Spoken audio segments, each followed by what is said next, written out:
എല്ലാവർക്കും മല്ലു ഫുട്ബോളിന്റെ പുതിയൊരു വീഡിയോയിലേക്ക് സ്വാഗതം. ഫുട്ബോൾ ലോകത്തെ ഏറ്റവും പുതിയ വാർത്തകളും മാസ്മരിക മത്സരങ്ങളുടെ വിശകലനങ്ങളും ആദ്യമേ അറിയാൻ ഈ ചാനൽ മറക്കാതെ സബ്സ്ക്രൈബ് ചെയ്യുക. സ്വിറ്റ്സർലൻഡും അർജന്റീനയും തമ്മിൽ നടന്ന ശ്വാസമടക്കി പിടിച്ച എക്സ്ട്രാ ടൈം പോരാട്ടത്തിനൊടുവിൽ അർജന്റീന നേടിയ 3-1 എന്ന മിന്നും വിജയത്തിനു ശേഷം ഫുട്ബോൾ ലോകം ഉറ്റുനോക്കിയത് അർജന്റീനയുടെ തന്ത്രശാലിയായ പരിശീലകൻ ലയണൽ സ്കലോണിയുടെ വാക്കുകളിലേക്കായിരുന്നു. മൈതാനത്തെ ആ കടുത്ത പരീക്ഷണങ്ങളെ അതിജീവിച്ച് മാധ്യമങ്ങൾക്ക് മുന്നിലെത്തിയ സ്കലോണി മത്സരത്തിന്റെ ഗതിമാറ്റങ്ങളെക്കുറിച്ചും സ്വിസ് നിരയുടെ പോരാട്ടവീര്യത്തെക്കുറിച്ചും സ്വന്തം ടീമിന്റെ അതിജീവനത്തെക്കുറിച്ചും വാചാലനായി. എല്ലാറ്റിനുമുപരിയായി ലോകമെമ്പാടുമുള്ള ആരാധകരെ ആവേശത്തിന്റെ കൊടുമുടിയിലെത്തിച്ചുകൊണ്ട് തങ്ങളുടെ നായകൻ ലിയണൽ മെസ്സിയെക്കുറിച്ചും ലോകകപ്പ് കിരീടം നിലനിർത്തുന്നതിനെക്കുറിച്ചും സ്കലോണി നടത്തിയ ആ വലിയ പ്രഖ്യാപനം അക്ഷരാർത്ഥത്തിൽ കാൽപന്ത് ലോകത്ത് വലിയൊരു പ്രകമ്പനമാണ് സൃഷ്ടിച്ചിരിക്കുന്നത്. ഒരു കോച്ചിന്റെ തികഞ്ഞ ആത്മവിശ്വാസം നിഴലിക്കുന്ന ആ വാക്കുകളിലൂടെ നമുക്കൊന്ന് സഞ്ചരിക്കാം. പോസ്റ്റ് മാച്ച് പ്രസന്റേഷനായി ക്യാമറകൾക്ക് മുന്നിലെത്തിയ ലയണൽ സ്കലോണിയുടെ മുഖത്ത് വലിയൊരു യുദ്ധം ജയിച്ചതിന്റെ സമാധാനവും അഭിമാനവും വ്യക്തമായി കാണാമായിരുന്നു.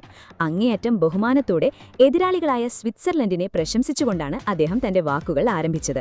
സത്യം പറയാമല്ലോ, ഇന്നത്തെ മത്സരം ഞങ്ങളുടെ ഹൃദയമിടിപ്പ് വർദ്ധിപ്പിക്കുന്നതായിരുന്നു. സ്വിറ്റ്സർലൻഡ് കാഴ്ചവെച്ച ആ വീരോചിതമായ പോരാട്ടം ഫുട്ബോളിന്റെ സൗന്ദര്യം എത്രത്തോളം ഉണ്ടെന്ന് ലോകത്തിന് കാണിച്ചു തന്നു.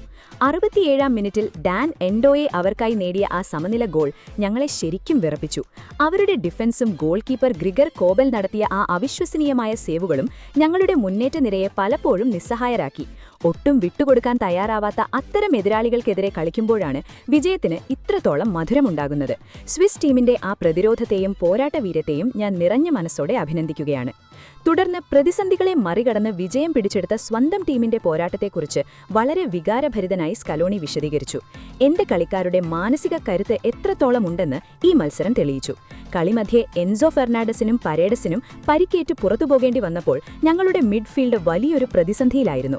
എന്നാൽ എക്സ്ട്രാ ടൈമിൽ ഞെട്ടിക്കുന്ന പ്രകടനമാണ് എന്റെ യുവതാരങ്ങൾ കാഴ്ചവെച്ചത്. പകരക്കാരായി ഇറങ്ങി കളി മാറ്റിയ ജൂലിയൻ അൽവാരസിന്റെയും ലൗതാരോ മാർട്ടിനസിന്റെയും ആ ഗോളുകൾ ലോകോത്തരമായിരുന്നു. കൃത്യമായ സമയത്ത് ഉതിർത്ത ആ ഷോട്ടുകളാണ് ഞങ്ങൾക്ക് ജീവൻ നൽകിയത്. അതോടൊപ്പം തന്നെ എതിരാളികളുടെ അത്യുഗ്രൻ ഷോട്ടുകളെ അതിമാനുഷികമായി തട്ടിയകറ്റിയ എമിലിയാനോ മാർട്ടിനസിന്റെ ആ അസാധാരണ റിഫ്ലക്സുകളെക്കുറിച്ച് പറയാതിരിക്കാനാവില്ല. ഈ വിജയം അവരിൽ ഓരോരുത്തരുടെയും വിയർപ്പിന്റെയും സമർപ്പണത്തിന്റെയും ഫലമാണ്. തന്റെ ടീമിനെക്കുറിച്ചുള്ള വിലയിരുത്തലുകൾക്ക് ശേഷം അർജന്റീനയുടെ ഹൃദയമിടിപ്പായ ലിയണൽ മെസ്സിയെക്കുറിച്ച് സംസാരിക്കാൻ തുടങ്ങിയപ്പോൾ സ്കലോണിയുടെ ശബ്ദത്തിൽ വല്ലാത്തൊരാവേശവും ആരാധനയും നിറഞ്ഞു നിന്നിരുന്നു. ഒരു കോച്ച് എന്നതിലുപരി വലിയൊരു ആരാധകനെ പോലെ അദ്ദേഹം പറഞ്ഞു, ലിയണൽ മെസ്സിയെക്കുറിച്ച് ഞാൻ ഇനി എന്തു പുതിയ കാര്യമാണ് ലോകത്തോട് പറയേണ്ടത്? പതിവ് പോലെ ഇന്നും അദ്ദേഹത്തിന്റെ പ്രകടനം അവിശ്വസനീയവും മാസ്മരികവുമായിരുന്നു. അലക്സിസ് മാക് അലിസ്റ്ററിന് ഗോൾ നേടാൻ വഴിയൊരുക്കിയ ആ കോർണർ കിക്ക് മുതൽ കളിയുടനീളം മെസ്സി നടത്തിയ നീക്കങ്ങൾ ഒരു യഥാർത്ഥ മാസ്റ്റർ മൈൻഡിന്റേതായിരുന്നു. കളിക്കളത്തിലെ മുഴുവൻ സമ്മർദ്ദങ്ങളെയും തന്റേതായ ശൈലിയിൽ നിയന്ത്രിച്ച് ടീമിനെ മുന്നോട്ട് നയിക്കുന്ന മെസ്സിയുടെ ആ സാന്നിധ്യമാണ് ഞങ്ങളുടെ ഏറ്റവും വലിയ ആയുധം. മെസ്സി എന്ന ഈ മാസ്റ്റർ മൈൻഡും അദ്ദേഹത്തിനായി ജീവൻ കൊടുക്കാൻ പോലും തയ്യാറായി നിൽക്കുന്ന ഈ അസാമാന്യ സംഘവുമുണ്ടപ്പോൾ എനിക്ക് തികഞ്ഞ ഉറപ്പുണ്ട്, ഇത്തവണയും ഞങ്ങൾ ഈ ലോകകപ്പ് കിരീടം സ്വന്തമാക്കുക തന്നെ ചെയ്യും. ഞങ്ങളെ തടയാൻ ആർക്കും കഴിയില്ല. സ്വിറ്റ്സർലൻഡിന്റെ കടുത്ത വെല്ലുവിളികളെ തച്ചുടച്ച് മുന്നേറിയ അർജന്റീനിയൻ പട ഈ ലോകകപ്പിൽ തങ്ങളുടെ ലക്ഷ്യം എന്താണെന്ന് സ്കലോണിയുടെ ഈ വാക്കുകളിലൂടെ ലോകത്തിനു മുന്നിൽ ഒരിക്കൽ കൂടി ഉറക്കെ പ്രഖ്യാപിച്ചിരിക്കുകയാണ്. മെസ്സിയുടെ മാന്ത്രികതയിലും യുവതാരങ്ങളുടെ ചോരത്തിളപ്പിലും വിശ്വാസമർപ്പിച്ചുകൊണ്ട് അർജന്റീനിയൻ ആരാധകർക്ക് വലിയൊരു പ്രതീക്ഷയാണ് ഈ വാക്കുകൾ നൽകുന്നത്. എന്തായാലും സ്കലോണിയുടെ ഈ വലിയ പ്രഖ്യാപനത്തെക്കുറിച്ചും മെസ്സിയുടെ ലോകകപ്പ് സാധ്യതകളെക്കുറിച്ചും അർജന്റീനയുടെ ഇന്നത്തെ ആവേശകരമായ വിജയത്തെക്കുറിച്ചുമുള്ള നിങ്ങളുടെ വിലയേറിയ അഭിപ്രായങ്ങൾ എന്തൊക്കെയാണെന്ന് താഴെ കമന്റ് ബോക്സിൽ തീർച്ചയായും രേഖപ്പെടുത്തുമല്ലോ. അപ്പോൾ കാൽപന്ത് കളിയുടെ ലോകത്തെ കൂടുതൽ ആവേശകരമായ വാർത്തകളും വിശേഷങ്ങളുമായി നമുക്ക് വീണ്ടും കാണാം. അതുവരെ ഈ ചാനൽ മറക്കാതെ സബ്സ്ക്രൈബ്